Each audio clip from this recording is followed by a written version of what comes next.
हरे कृष्णा। भगवद गीता यथारूप अध्याय 6 ध्यान योग श्लोक संख्या 24।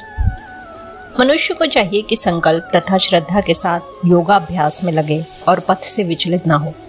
उसे चाहिए कि मनोधर्म से उत्पन्न समस्त इच्छाओं को निरपवाद रूप से त्याग दे और इस प्रकार मन के द्वारा सभी ओर से इंद्रियों को वश में करे। योगाभ्यास करने वाले को दृढ़ संकल्प होना चाहिए और उसे चाहिए कि बिना विचलित हुए धैर्यपूर्वक अभ्यास करे। अंत में उसकी सफलता निश्चित है।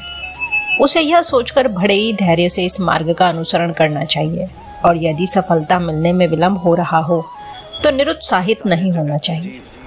ऐसे दृढ़ अभ्यासी की सफलता सुनिश्चित है।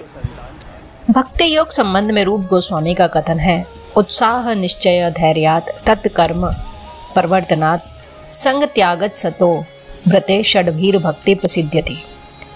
मनुष्य पूर्ण हार्दिक उत्साह, धैर्य तथा संकल्प के साथ भक्ति योग का पूर्ण रूपेण पालन भक्त के साथ रहकर निर्धारित कर्मों के करने तथा सत्कर्मों में पूर्णता लगे रहने से कर सकता है। जहाँ तक संकल्प की बात है, मनुष्य को चाहिए कि उस गौर्य का आदर्श ग्रहण करे जिसके सारे अंडे समुद्र की लहरों में मग्न हो गए थे।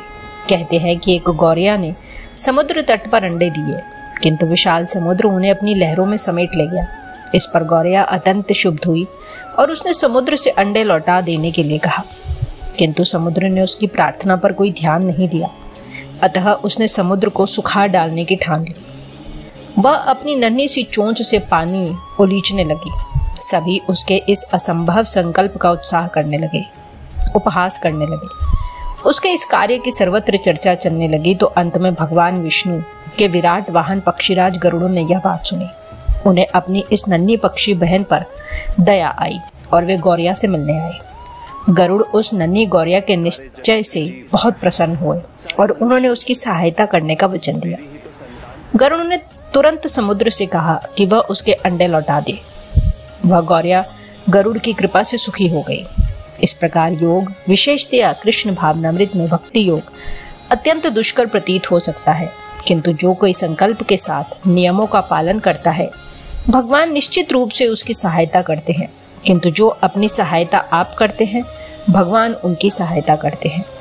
इस प्रकार भगवद गीता के अध्याय 6 ध्यान योग के श्लोक संख्या 24 का भक्ति वेदांत तात्पर्य पूर्ण हुआ।